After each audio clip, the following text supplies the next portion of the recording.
અરે હેતલબેન, ઓ હેતલબેન, સાંભળો ને જરા, મારે આ હોલની બહાર જવું છે, તો ટેકો આપો ને જરા.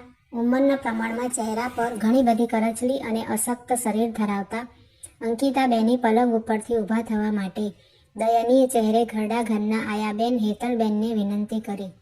હેતલબેનને ઘણા કામ હોવાથી ખીજાતા અવાજે થોડી ઘણી શિખામણ સાથે અંકિતાબેનને ઊભા કરી હાથ પકડી બહારના બાકડે બેસાડ્યા. અંકિતાબેન પોતે ઘરડા ઘરમાં હોવાના કારણે એક પણ પ્રકારની દલીલ વગર ધ્રુજતા બે હાથ ભેગા કરી આયાબેન તરફ ઉપકારની લાગણી વ્યક્ત કરી અને નિત્યક્રમ મુજબ પોતાના દીકરા પ્રતીકની આશાભરી નજરે રાહ જોતા દૂર દૂર સુધી નજર ફેરવવા લાગ્યા. આ એમનો નિત્યક્રમ હતો, પણ આજે એ થોડી ક્ષણો માટે વિચારોમાં ખોવાઈ ગયા. પોતાના વીતી ગયેલી જીવનની અમુક ક્ષણો તેમને ઘણી બધી સમજણ આપી ગઈ. જ્યારે એ નવા પરણીને આવ્યા હતા ત્યારે ઘરમાં ખુશીનું વાતાવરણ હતું. ઘરમાં બધા નવી વહુના વખાણ કરતા થાકતા નહોતા.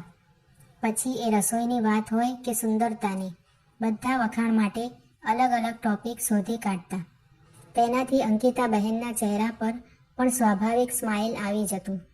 સાથે સાથે તેમના સાસુ સસરા પણ પોતે ઘરમાં કોહિનૂર હીરો લાવ્યાનો ગર્વ અનુભવતા અને સોનામાં સુગંધ ભળે તેમ લક્ષ્મીજીની પણ કુટુંબ ઉપર મહેરબાની હતી. ત્યાં જ અરે અંકિતાબેન, દીકરાની રાહ જોવો છો? એમના જેમ જ ઘરડા ઘરમાં રહેતી બહેનપણીએ પ્રશ્ન કર્યો. ત્યાં જ અંકિતાબેને ક્ષણોમાંથી બહાર આવ્યા, પણ ચહેરા પર સ્માઇલ અકબંધ હતું અને તેમણે સ્માઇલ સાથે જવાબ આપ્યો, હા નીરુબેન, આજે તો એ આવવો જ જોઈએ. અને ફરી પાછા એ પહેલાંની ક્ષણોમાં ખોવાઈ ગયા. કહેવાય છે ને કે નવી વહુ 9 દાડા. એમ સમય વીતતો ગયો. અંકિતાબેન પણ ઘરમાં બરાબર સેટ થઈ ગયા હતા. એમણે ઘરમાં પતિ સહિત બધાયના મન જીતી લીધા હતા, પણ પૈસાને એ પચાવી શક્યા નહીં. સમય જતાં નાની નાની વાતોમાં સાસુ વહુને ક્યારેક તકરારો તો થતી જ રહેતી, પણ પતિ કિશનભાઈ તેમની વચ્ચે સમાધાન કરાવી લેતા એટલે ચાલતું. પરંતુ એ જ તકરારો સમય જતાં મોટું સ્વરૂપ ધારણ કરવા લાગી. અંકિતાબેન પોતાના અહમની આગળ ક્યારેય નમતું જોગતા નહીં. તેમના સસરાનું અવસાન થતાં સાસુ આશાબહેનનું મનોબળ પણ પતિ સાથે જાણે સમાપ્ત થઈ ગયું હતું. અંકિતાબેનના પતિ કિશનભાઈ તેમની માતાના એકના એક દીકરા હોવાથી અંકિતાબેન ઘરમાં પોતાનું એક હથ્થું શાસન ચલાવવા લાગ્યા હતા. અને છેવટે એક દિવસ એવો આવ્યો કે અભિમાની અંકિતાબેને સાસુની હાજરીમાં જ કિશનભાઈને મમ્મી કાં તો પત્ની બેમાંથી એકની પસંદગી કરવા માટે સ્પષ્ટપણે જણાવી દીધું. કિશનભાઈ માટે બંનેનું મહત્ત્વ સરખું જ હતું, પણ મમ્મીથી દીકરા કિશનની મૂંઝવણ જોઈ શકાતી નહોતી. કહેવાય છે ને કે માં એ માં, બાકી બધા વગડાના વા. એમ છેવટે એમના મમ્મી આશાબહેને વૃદ્ધાશ્રમમાં જવાનો નિર્ણય કરી લીધો.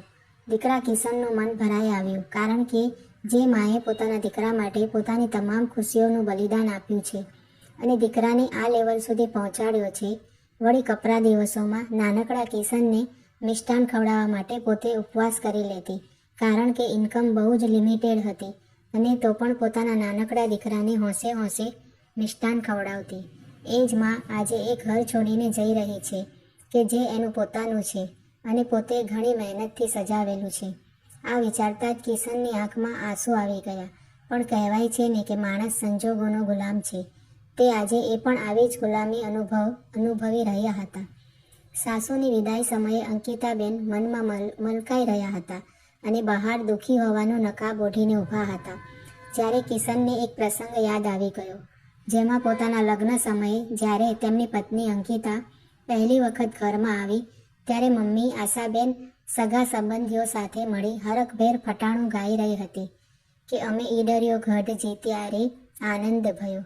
ત્યારે મમ્મીએ હરખથી વહુનું સ્વાગત કરી ઘરમાં બોલાવી હતી અને એ જ વહુએ એ જ સાસુને બહાર મોકલવા મથી રહી છે. આ વાત યાદ આવતા જ કિશનની આંખમાંથી આંસુ ખૂટતા ન હતા, કેમ કે મા તો મા જ છે. આશાબહેને પોતે સ્ટ્રોંગ હોવાના દેખાવ સાથે દીકરાને દુઃખી નહીં થવા માટે સ્પષ્ટ જણાવી દીધું અને સુખી થવાના આશીર્વાદ આપી પોતે વિદાય લીધી. થોડા દૂર જઈ અને દીકરાથી છુપાવેલા હૃદયમાં સંગ્રહી રાખેલા આંસુ બહાર આવતા જ સાડી વડે લૂછીને વૃદ્ધાશ્રમ તરફ આગળ વધ્યા. સમયના વહાણા વીતતા ગયા. કિશનભાઈના ઘરે પુત્ર રત્ન અવતર્યો. એમના જીવનમાં ફરી પાછું આનંદનું મોજું ફરી વળ્યું. જો કે કિશનભાઈના હૃદયમાં એક છેડે અહીંયા મમ્મી હોત તો બહુ જ ખુશ થાત. એવું તો હતું જ, પણ એવું વ્યક્ત કરી ફરી પોતાના ઘરમાં કંકાસ ઊભો કરવા નહોતા માંગતા. તેમને સંતાનમાં એકનો એક દીકરો હતો અને એ પણ વળી તેમના લગ્નના ઘણા વર્ષો પછી આવ્યો હતો. એટલે અંકિતાબેન અને કિશનભાઈ તેને ખૂબ લાડકોડથી ઉછેરવા લાગ્યા. દીકરો દાદી વિશે પૂછતો ત્યારે અંકિતાબેન હંમેશા તેના દાદીને ખોટા સાબિત કરી દીકરા સમક્ષ પોતાના માટે સહાનુભૂતિ ઊભી કરતા. એટલે સ્વાભાવિક રીતે દીકરાને પણ દાદી પ્રત્યે કોઈ જ લાગણી નહોતી. દીકરો મોટો થઈ એન્જિનિયર બન્યો. સારા સારા ઘરમાંથી માંગા આવવા લાગ્યા. છેવટે એક ધનાઢ્ય કુટુંબની MBA કરેલી એક સુંદર યુવતી સાથે તેના લગ્ન કરાવી દીધા. જ્યારે આશાબેનને વૃદ્ધાશ્રમમાં આ સમાચાર મળ્યા તો થોડા સમય માટે એમને થયું કે કદાચ પૌત્રના લગ્નમાં પોતાને બોલાવશે, પણ એમની ધારણા ખોટી પડી. આશાબેન નિરાશ થઈ ગયા, પણ કદાચ લગ્નની ધમાલમાં દીકરો જાણ કરવાનું ભૂલી ગયો હશે એમ માની મન મનાવી લીધું. એક દિવસ કિશનભાઈના મોબાઈલ પર ફોન આવ્યો કે એમના મમ્મી આશાબેન સ્વર્ગે સિધાવ્યા છે. કિશનભાઈ કુટુંબ સહિત ત્યાં પહોંચી ગયા. કિશનભાઈ સિવાયના માટે આશાબેન પારકા વ્યક્તિ તરીકે જ હતા. મૃત્યુ પછીની જરૂરી વિધિ સમાપ્ત કરી બધાએ ઘર તરફ પ્રયાણ કર્યું. સમય વીતવા લાગ્યો.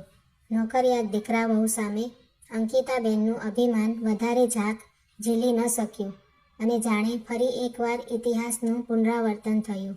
દીકરાને લાડકોડથી મોટો કર્યો છે એટલે મારો દીકરો હું કહીશ એમ જ કરશે, એમનું એ વાક્ય ખોટું પડ્યું અને દીકરાઓએ તેમના સાસુ અંકિતાબેન તથા સસરા કિશનભાઈ માટે 2-3 વૃદ્ધાશ્રમ સર્ચ કરાવ્યા અને કોઈ એક ઉપર પસંદગી ઉતારવાનું સાસુ સસરાને કહેવામાં આવ્યું અને છેવટે ભારે હૈયે આધેડ પતિ પત્ની અંકિતાબેન અને કિશનભાઈએ ઘરમાંથી વિદાય લીધી. અને કુદરતની કરામત પણ કેવી અજબ છે કે એમણે એ જ વૃદ્ધાશ્રમમાં જવું પડ્યું જ્યાં તેમના સાસુ આશાબેનને તેઓ મૂકી આવ્યા હતા.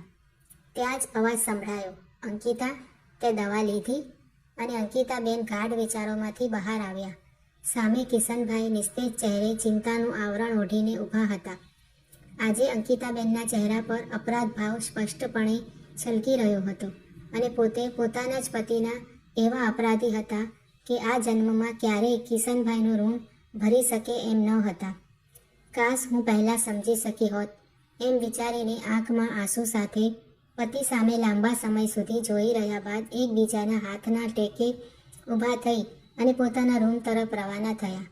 અને કોઈકે કહેલું વાક્ય જૈસી કરણી વૈસી ભરણી એમના કાનમાં ગૂંજવા લાગ્યું. મિત્રો, આ વાર્તા તમને કેવી લાગી છે તે કમેન્ટ કરીને જરૂરથી જણાવજો અને જો સારી લાગી છે તો વિડીયોને લાઇક શેર કરીને આવી જ બીજી વાર્તાઓ જોવા માટે મારી ચેનલને સબસ્ક્રાઈબ જરૂરથી કરજો. વિડીયો જોવા માટે તમારા બધાનો ખૂબ ખૂબ આભાર માનું છું.